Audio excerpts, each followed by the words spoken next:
Hello, welcome to the 2023 MPA International Equity Summit. We will wait just a minute to allow other attendees to finish logging on. And if you feel comfortable while we're waiting, if you would like to indicate your name and perhaps if you're a postdoc or work in the international office or what organization you work at in your name on your Zoom screen, you're welcome to do so, just so we all can meet each other and see who's participating in this session.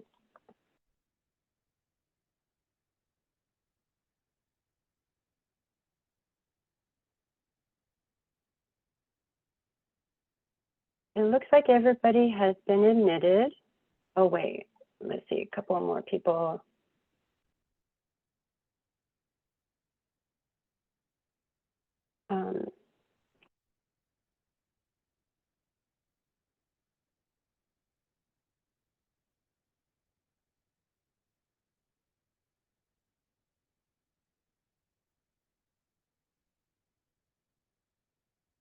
Okay, we'll go ahead and get started because we have a lot of great information. And let's see here.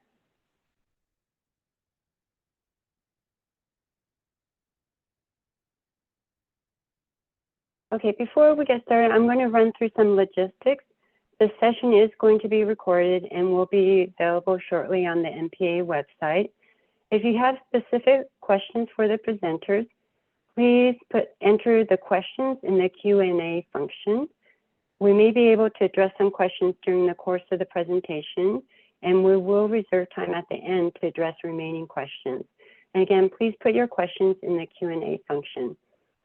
Participants are muted and should have your cameras off during the session for Zoom bandwidth. And during the Equity Summit, we sometimes touch on sensitive topics. So if any of you feel you need assistance, do not hesitate to reach out to your postdoc office, international office, or other appropriate offices at your institution. These offices are there to support you, so please take advantage of them. Okay, let's see here. I'm noticing there are still people being entered in the waiting room.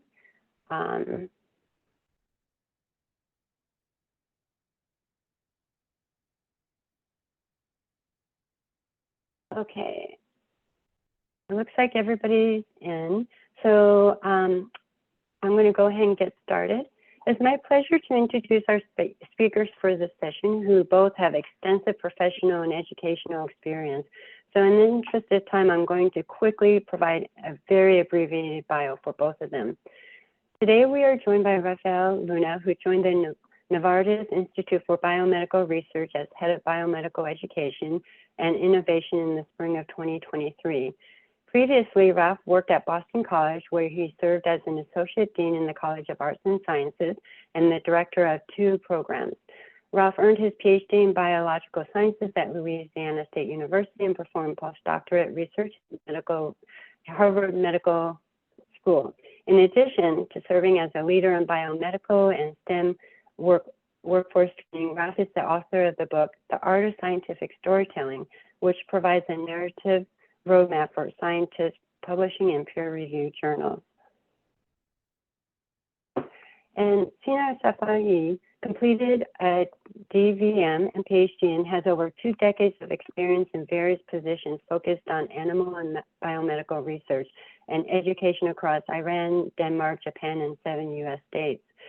He has nearly 30 peer-reviewed publications and 150 abstracts and invited talks on various topics, ranging from animal and biomedical sciences to workforce development and global mobility. In his current role as principal scientist at Johnson MedTech, Sina leads the preclinical strategy and execution of next generation of one of Johnson & Johnson's surgical technologies. He has founded and led 3 doctoral postdoc career offices. In addition, he is a certified practitioner in various topics such as unconscious bias, cultural intelligence, personality type, indicator, and alliance management. So without further ado, I'm going to go ahead and hand over the presentation to Sina and Raf. And thank you so much, both of you, for sharing your expertise in this area. And Sina, you're on mute. Would you like to, and so are you, Raf? Absolutely. Thank you. Thanks for the invite. Thanks for moderating this session, Sook. Thanks for your kind introduction. It's a pleasure to be co-panelist with Dr. Luna, Raf, and we have some slides to just talk on, but it's not supposed to be a presentation or a talk. It's a panel. We will be having a dynamic conversation.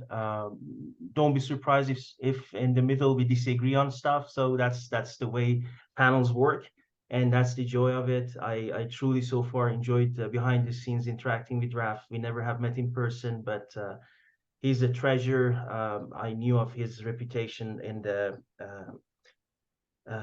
National Research Mentoring Program and beyond. So can you see my screen?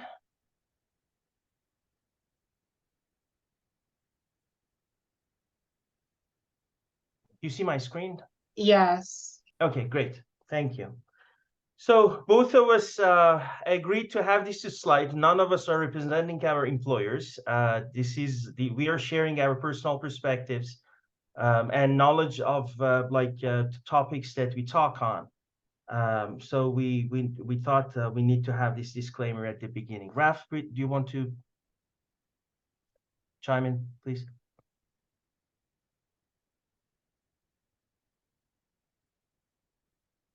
Raf, we are not able to hear you.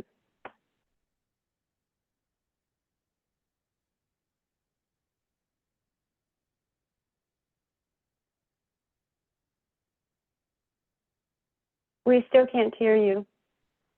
So until he figures the technical challenge, I'll start like moving on slides because we want to have enough of time at the end also for Q&U and question and answers, Q&A.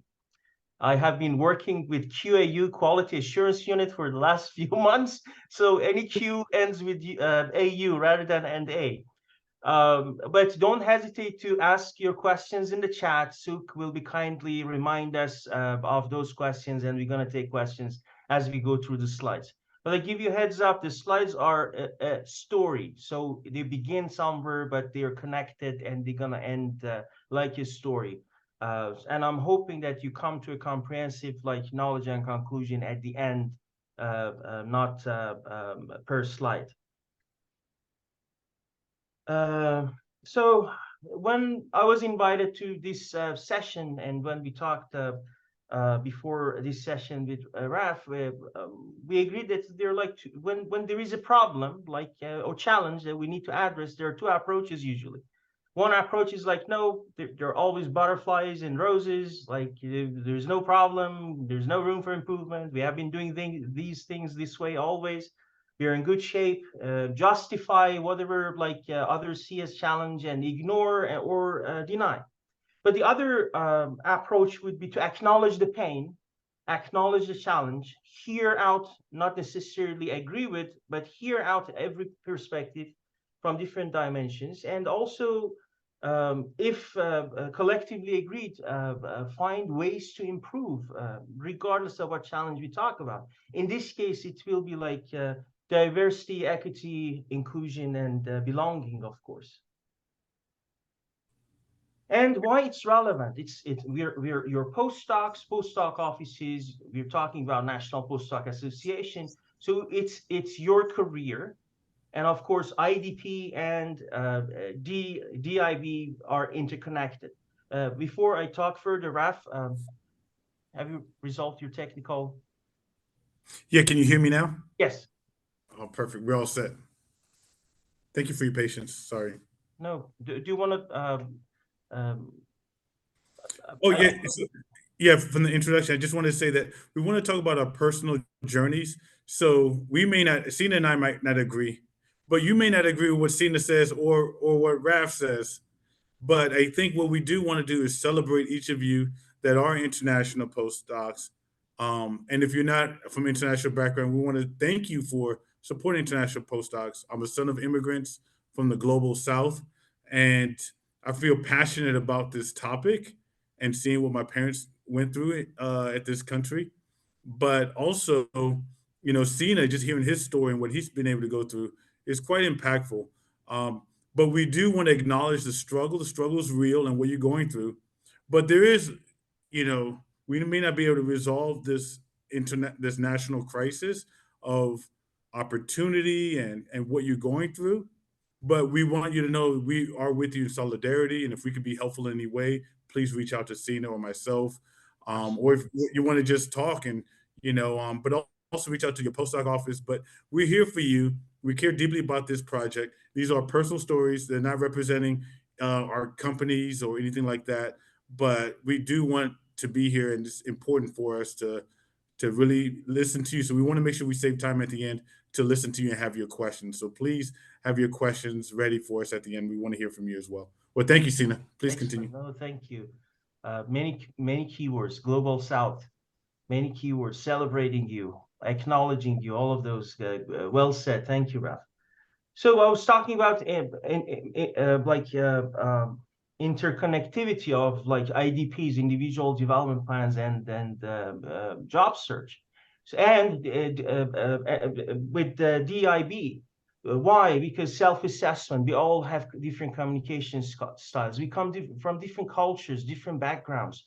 And when like Global South, many of us come from developing economies. Developing economies do not have as many job opportunities as United States, the most developed economy in the world, 1/4 of world economy, right? So when I go and talk around and ask like international postdocs, even domestics, like how many, for example, career path do you know of in biomedical sector? After your doctoral degree, like you can pursue. Many say like 10, 5, 20, but we have more than 200 career paths that you can pursue beyond the PhD. Just getting to that knowledge should not take 5, 6 years of a postdocing. Our postdoc offices, institutions should be mindful of this. Career development is like, if you provide the more career development support to postdocs, the better, the faster they can integrate, the faster they can navigate the challenge of like discrimination and get to their career goal and success. The same with like job search, like application package, like you all have, those of you internationals have seen the differences between CV resumes from non-American version versus American version, like how to present yourself in interviews.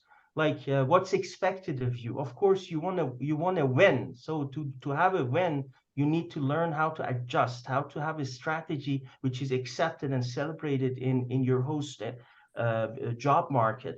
And also, like I have seen many of my international friends hesitating to negotiate, mainly because of the visa issues they have, and that puts them behind for years, if not more than a decade.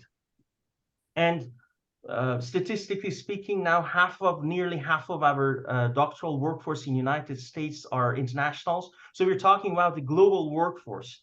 A global workforce requires a high cultural intelligence, not only as a person, like when it comes to EQ and CQ, but also how to navigate this maze of opportunities that we might not be aware of. So for the sake of fun of it, I'm going to show you like a 30-second video here. You stand in the presence of Daenerys Stormborn of House Targaryen, rightful heir to the Iron Throne, rightful queen of the Andals and the First Men, protector of the Seven Kingdoms, the mother of dragons, the Khaleesi of the Great Grass Sea, the Unburnt, the breaker of chains.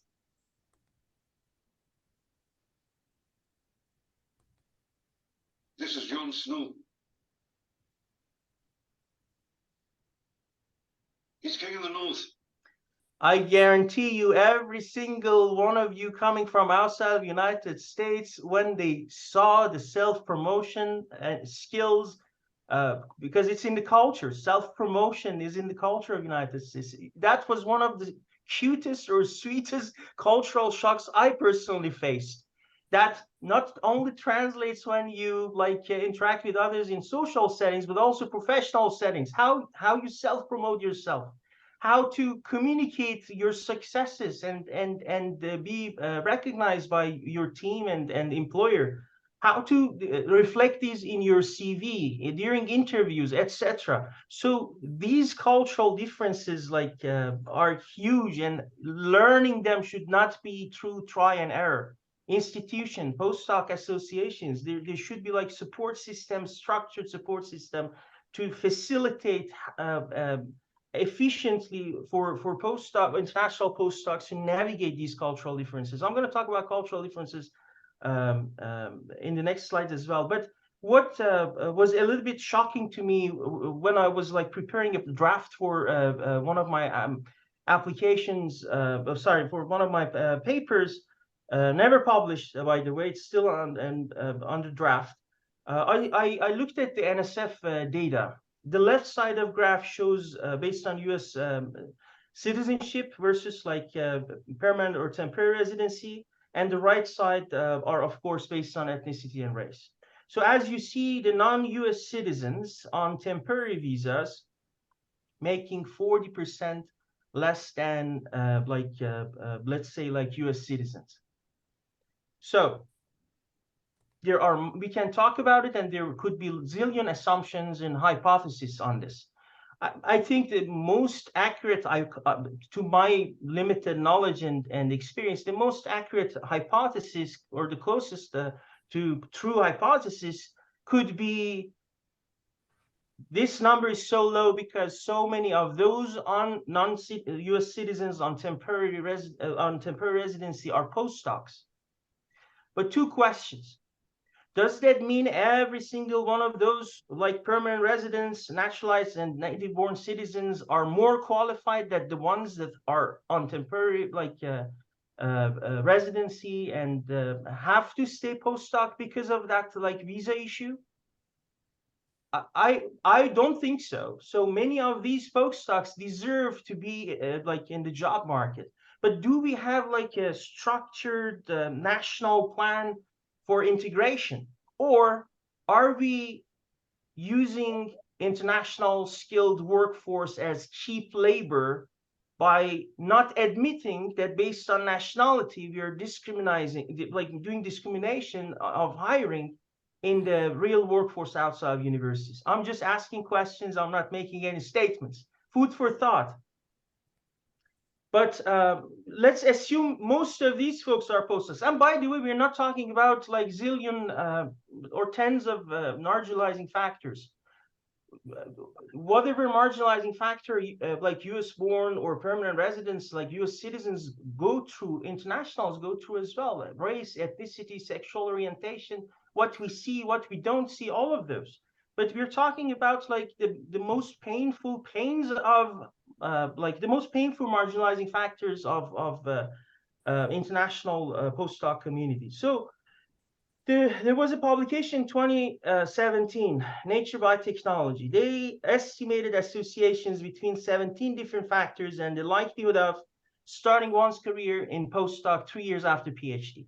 And as you see on the top, the temporary residency visa had the strongest positive correlation amongst those 17 factors. So that's also something to prove that hypothesis. Yet these are all hypotheses. But what happens if you're qualified? You can't go to the job market. You have to stay for your green card if you want to stay in this country. 80%, NSF says 80% of international doctoral graduating students want to stay in the United States. Many of them pursue postdoc. Of course, many come from outside. So you're a postdoc, but you don't want to pursue necessarily a tenure track faculty appointment. Any other appointment, non-tenure track or industry, government, and non-for-profit, if you want to pursue any other jobs in those, you will need 15 years more or less to catch up financially to the salary of those who have pursued those careers without doing a postdoc. So this discrimination, or like let's say this way of treating US citizens or permanent residents versus like those on temporary visa could impact you down the road up until 15 years,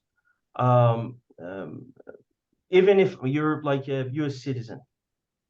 Cultural intelligence, that's also like something that I haven't seen to be discussed enough.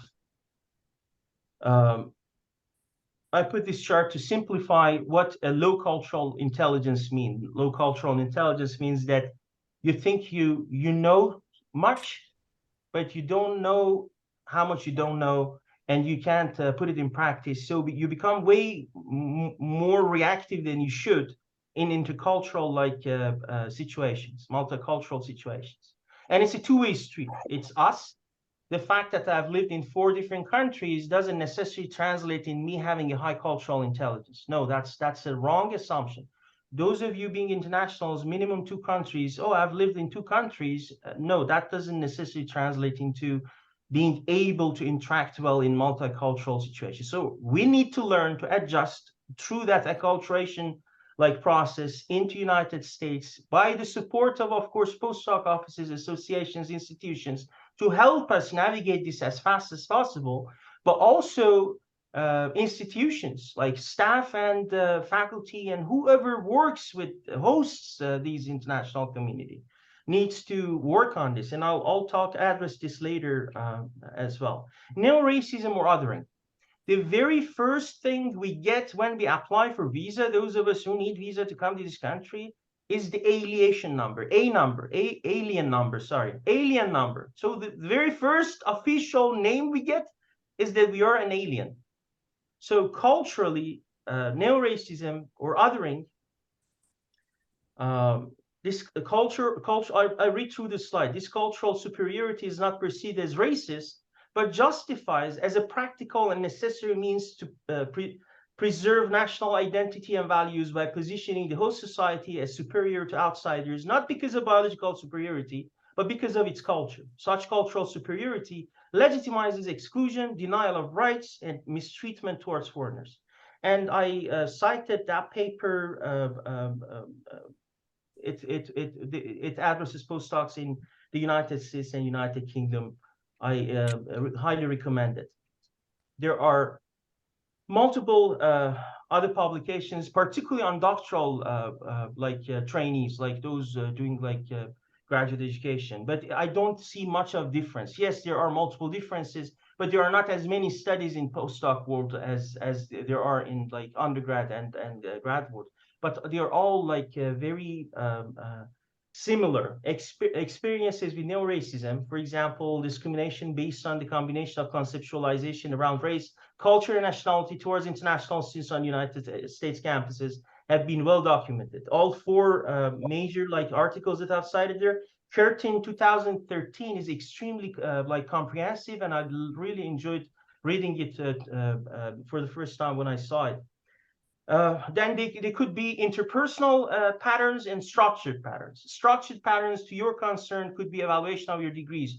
Your mentor have preference when it have preferences when it comes to giving projects to you or others in their labs, or when you get jobs, graduate education, of course, admission policies. And I have multiple stories to tell working at 7 different states in the United States in that respect as well. When I was interested in this topic, Nature Careers, they do an amazing job. Yearly or every other year, they do an international survey. I filtered that survey into 2019. There might be next surveys, next versions out as well. But when I did it in 2019, I filtered the raw data to those in the United States and compared internationals versus domestics. And as you see in the last bars, internationals nearly reported discrimination or harassment 4 times more than domestic students in the United States. Do we talk about it enough? Do we admit it enough? Do we have enough of programs in our institutions to not only acknowledge it, but also address it? Just questions, food for thought. Language. Even British, whose first language is English, get misunderstood. Right? So communication. if my host society is patient enough to understand that I don't mean bad, I mean well, but I might say the wrong thing because English is not my second language, that's also something to be considered. So there are multiple social sciences studies published out there on addressing linguistic performance and its impact on the cognitive rating of people. It leads to social discrimination. It affects decision making. It affects you when you particularly do phone interviews or like job interviews. It affects all these, and these are all well documented. Like I encourage you, if you need to know of the papers, just reach out, and I'll be more than happy to provide citations and references as well. It's the title of a paper. I don't like the word Trump that much personally, but accent trumps race. That's the title of the paper. You can Google it, and ethnicity first gen. So there are, again, multiple publications in doctoral education that it affected mentors' assessment of their mentees. Also, M.D. Anderson, former colleague there, published a very interesting paper maybe 6-7 years ago. Of course, for us being second language, it's harder to prepare posters, abstracts, blah, blah, blah. That's not a surprise.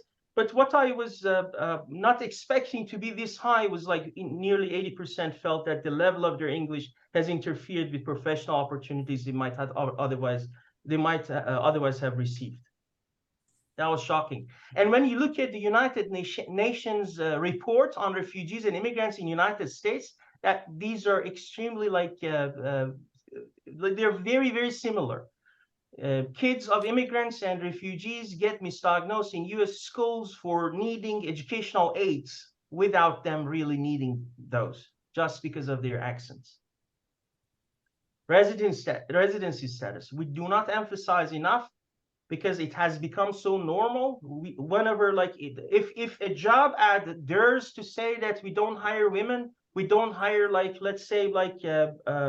LGBTQ community, everybody's on their websites to complain, but it's very normal to say that, oh, you don't have visa support, that's okay. Although another country paid for your growth to get to the doctoral level a few $1 million, and you're a few $1 million asset, we don't appreciate you that much. You have to go through the pain of multiple years of torture of visa and residency challenges to get where we want you to get. Is it natural selection? Is it the new way of using cheap labor from other countries? I'm not the subject matter expert, but I can come up with hypotheses, of course. Non-American name. This quote is Huffington Post. The guy's name was Jose. He changes it to Joe. 6 months, he doesn't receive any calls from recruiters. He changes it to Joe. He receives 3 calls the first day. It's a Huffington Post article. Non-American name, again, discrimination. Or non-white name, I would say. We share so many things with the historically marginalized groups in the United States in terms of discrimination. All these are identical when you put it side by side. But I'm trying to highlight those specific to internationals or tailored towards internationals. Alma mater. I was told to remove the name Iran when I was born and raised and got my first degree from my CV because I was not getting recruiters. And if you look at my CV, I was not able to recall any postdoc at my time to have had as extensive a CV as I had back in 2015. Location, networking in a country where 80% of jobs are secured through networking. And many of the colleges recruiting postdocs are in small college towns. That's opportunity desert for not only not being able to network, but also limited non-farming payroll jobs. My 2 cents, get out. Or if you want to stay like me in Ames, Iowa State University, get the leadership on board to provide support for your networking, to provide support for more career development opportunities. And they did that, and I'm very thankful. And the 7 states I've been to, Iowa State University, for that particular reason of caring for their internationals, I developed the highest level of belonging in the DEIB. How we communicate. Some of us are emotionally expressive and confrontational. Ignore the name of countries. It's Harvard Business Review stereotyping. I personally prefer not to stereotype countries. So imagine each one of us belong to a part of these graphs, this one and the next two slides. Some of us are emotionally expressive and confrontational culturally. Some of us are avoiding confrontation and not emotionally expressive. How could we understand each other? How could we navigate and learn that it's okay, but we need to be able to communicate with each other? Also, how we build trust. Are we coming from a culture of cognitive trust, or we're coming from a culture of affective trust? That also could potentially create misunderstandings and disappointments. But if you proactively know about it, by programs, for example, by the support institutions provide for international postdocs and their staff and faculty, the same, to navigate these. Leadership culture, like hierarchical, top-down, egalitarian, consensual, and work style. All of us come from different parts of this chart. It's a global workforce. Culture of superiority will not last long in a global workforce with such a diverse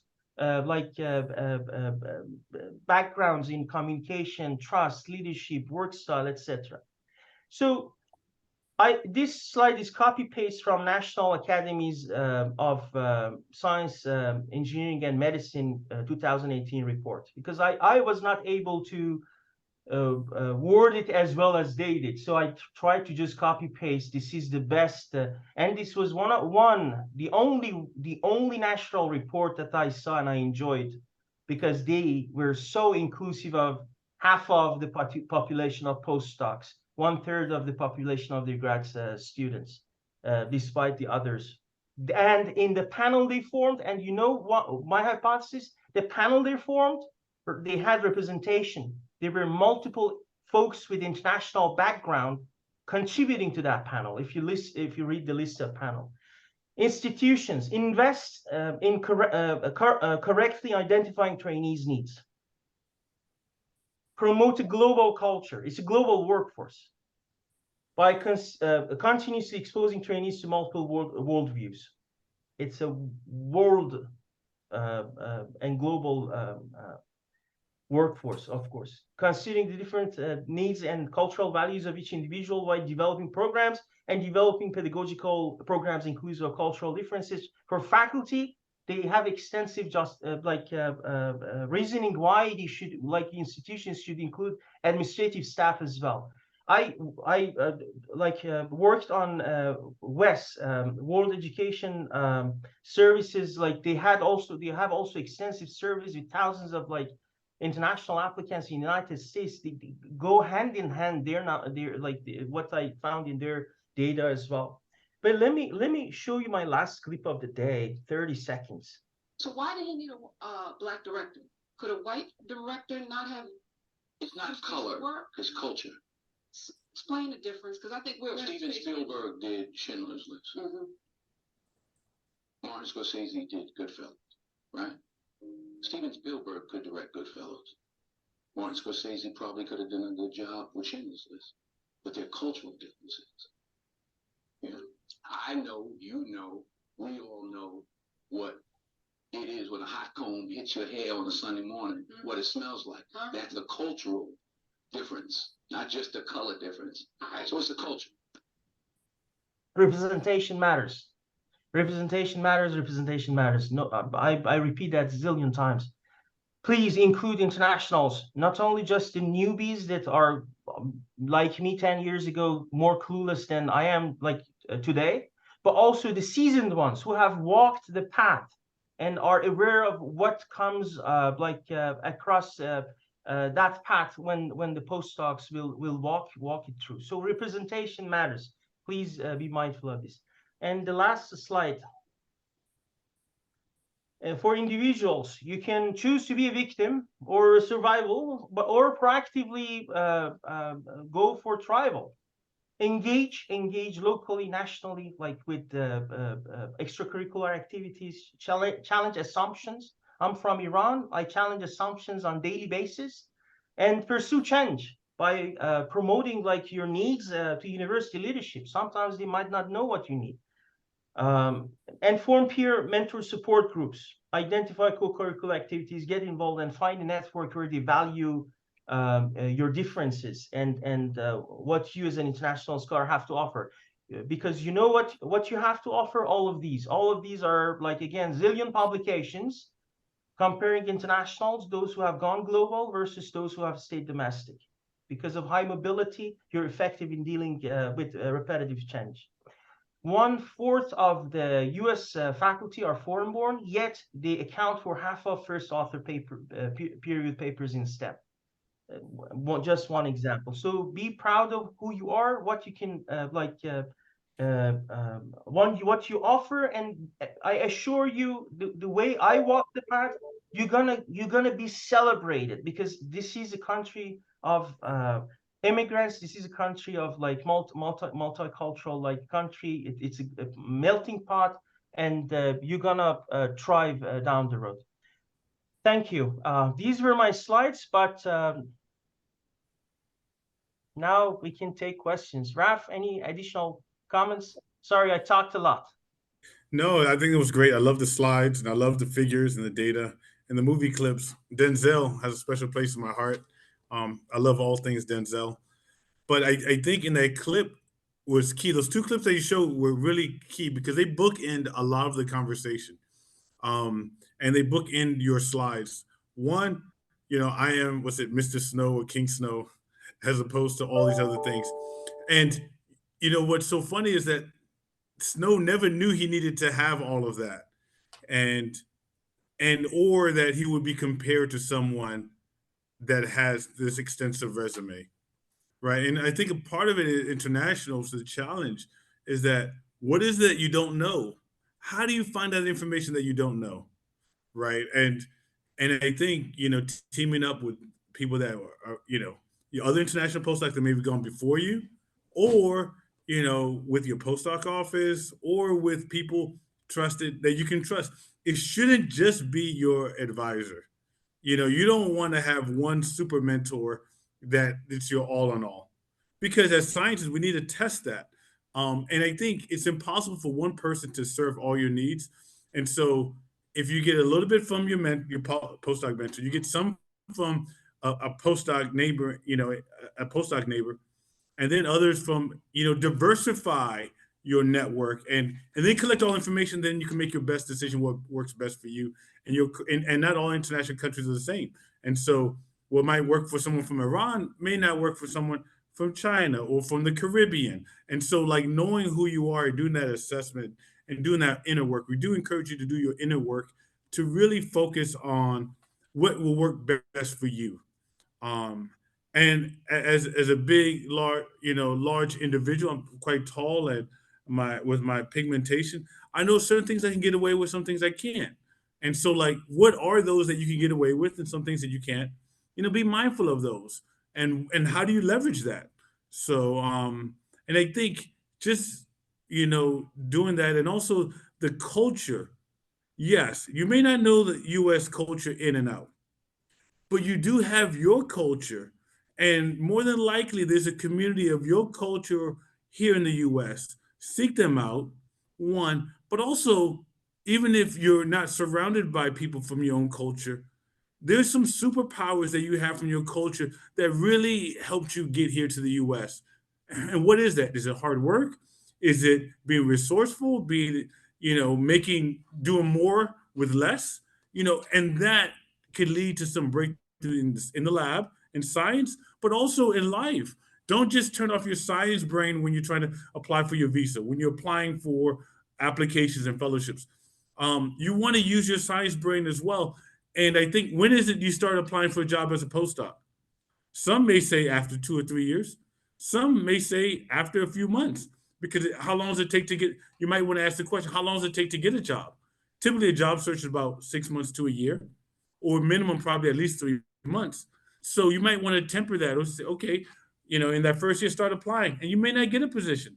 But if you do, you're getting better at the interviewing and doing the processing. So I think trying to be proactive, introspective, and understanding there's some cultural nuances, just like Denzel, that can lead to, could be that movie that they did, really touched, and it was a successful movie for all Americans, not just the Black American community. And so wherever your culture or background, you can be, the entire United States can benefit from you as well, and the international community. And so I don't want to take up too much time because I know there might be questions, and this is a great time for any questions. So we just turn it over to Sook. Okay, I do not see any questions in the Q&A, and I'm looking through the chat, and one comment is, it is very encouraging to hear Sina and Raf speak so passionately about these important topics. Thank you so much. And then, Raf, you mentioned in the chat about LinkedIn becoming the digital standard for networking. Do you want to expand on that, or have other tips about networking? Absolutely. I'm the head of biomedical education innovation for Novartis, and so with all my biomedical trainees, the first thing I ask, they're like, "I'm looking for a job," and so, okay, great. So I asked them one question: well, how many people, how many connections do you have on LinkedIn? Well, I don't have my LinkedIn account. I don't do social media. I was like, well, the world's changed now. It's like saying I don't have a resume, because that's your resume. They will, employers, if they don't find you, you would probably rather them find you on LinkedIn than Facebook or Instagram. And so I think it's quite critical to have a LinkedIn page, and your connections, even if they don't, you should at least try to have 500. So in this chat here today, it's all about math. And so if you're at 150, what's it, about 60 people in this meeting today, connect with all 60. And then connect with their friends. I think it's important to have over 500, because when you apply for a job, and that hiring manager or that the HR person sees who your LinkedIn person, seeing that they have some similar connections, there's a level of trust there, right? And so you may not be bringing it from your home country, but if you could bring it from this digital ecosystem, use it to your advantage. And I saw someone do this when he was looking for a job as a postdoc. He was African American and from a low resource background, had no connections. He says, I'm going to increase it to at least 500. I said, why is he doing that? But then he got to 500, he passed thousands. And guess what? He's been so successful in the industry and getting a lot of different jobs as a Black Hispanic. And typically you wouldn't, there are not that many people like him in the field. And so that showed me the power of LinkedIn, and the power of the network is so key. And I do encourage you to at least get 500, race to get there as soon as possible, if you're on the job market. So, and if you're going to go to the job market next year, please start, okay, I need to add 50 a month. And who cares if you get rejected or they say no? That's all right. Just keep moving. Rejection is part of it. Collect, maybe if you have 500, at least a minimum of 500 connections, maybe can you collect 100 rejections? And then I think that should drive you, because you need to get over this rejection and perfectionist. A lot of scientists, international postdocs, come with, my parents want things to be perfect. No, they're not perfect. Get the rejection, get the no's, but collect them. Because after about 10, 20, 30, 100 no's, there will be a yes. Mathematically, there will be a yes. But you've got to get to that yes. But you got to go through a lot of no's first. Hopefully that's helpful, sir. Okay. Yes, thank you. We only have a couple of minutes, so I'm going to do two quick questions. One is, do you have any thoughts on how international students, employees can explore their multiple pursuits, self-exploration, such as in science and research and entrepreneurship with the visa issues and such? Would either of you like to perhaps provide some personal insight? Absolutely. So the key to networking, LinkedIn is awesome. Like you can use LinkedIn like multiple different ways. Relevant to this question, You can go to like the institution that like you graduated from and look at the alumni list and see where they ended up going to. You can go to your target employer's website and see the employees and filter them down to the institutions that they graduated from, similar to yours. Reach out to them and ask for a few minutes of informational interviews. Familiarize yourself with the concept of informational interviews. You want to be Sina, you contact Sina. Hey, Sina, I'm a new international postdoc. I'm interested like to learn about your journey, and reach out to me. Sina, I want to be you. What would you have done differently when you were a postdoc back then, knowing what you know today, knowing what you know today, if you knew it back then? What advice do you have for me? It's a simple conversation, but then I know you. Then I connect with you on LinkedIn. Then any opportunity pops up, you need my help. I have walked the path. Many people during this path were kindly and generously, with no expectation, helped me. And it's my civic duty to pay it forward. That's a concept I learned in the United States. It's like people help each other and they pay it forward. So do not hesitate to reach out to people for informational interviews. That's very important for networking. But also another important visa related to this question is it's public information which employers sponsor for visa. I strongly encourage you, because you're a postdoc, you're eligible for NIW. You might not have the financial means for it. I got loan and paid my attorney. So, but do it, because down the road it pays off. Do not wait for an employer do not take the risk to wait for an employer to sponsor your visa. So, and if you want to do that, reach out to employers that sponsor internationals, and that's public information. You can go to websites and find which employers for what jobs sponsor visa. Thank you. Here's one last quick question. How would you recommend that international offices broach the topic of including international postdocs when addressing DEI offices or topics? I agree that it is unique population, but necessarily considered a first-gen population that they have unique needs. Raf, I have some thoughts on it, but please go ahead. Yeah. Maybe I'll say quickly, and then maybe you can join. I think it's imperative. Diversity is everywhere, and geographically as well. So I don't think, if you're looking at diversity, equity, inclusion, but that also goes to culture. So if your scientific community is very diverse, then it's important to have culture as well, and that's where the international community, contributes to. So I have one sentence.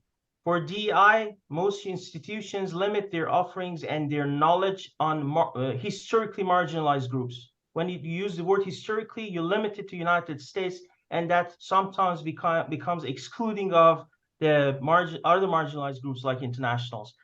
Food for thought. Okay, and the follow-up is there a source website we can point them to? If there is, or if you know of a source website we can point them to, can you please put them in the chat? Any final words, because we are at time? So any final quick words, Sina or Raf, before we close the session? Yeah, I would say just to be brave and continue to be brave. You got here by being brave. This is not the time to be fearful. This is a time to, my lights went out. But this is not the time to be fearful. It's time to be brave and to be active and moving. Even if it's not the result you want, to continue to move and to be active. Whether you come as a scientist or as my parents come as cleaning houses and doing construction, that's how my parents got here. But you're still at a unique advantage with your intellect. Leverage that and be active and meet as many people and collect as many no's as possible, because you'll have more yeses eventually. And you'll be better at getting at yeses if you collect a lot of no's. Well said, thank you. And network. Feel free to reach out if we can be of any support anyway. Okay, thank you both so much for sharing your personal and professional expertise. And I'm going to close out this session, but I hope everyone is going to be able to join the next and final session which is Finding Solutions, Addressing International Postdocs Challenges to Improve the Postdoctoral Experience for All Postdocs. So I know we didn't have time in this session to go into more of the solutions, so hopefully you'll be able to join the next one. We're going to take a 10-minute break, so the next session will start at the top of the hour. And I also wanted to mention that if you're not a member of the MPA yet, please join. It's free if your institution is an MPA member, and please check out the MPA website for more information about that. Okay, thank you both so much for presenting, Sina and Raf, and Thank you. all the participants for joining, and hope to see you in about 10 minutes at the top of the hour. Thank you. Thank you. Thank you, Bye. everyone. Bye-bye.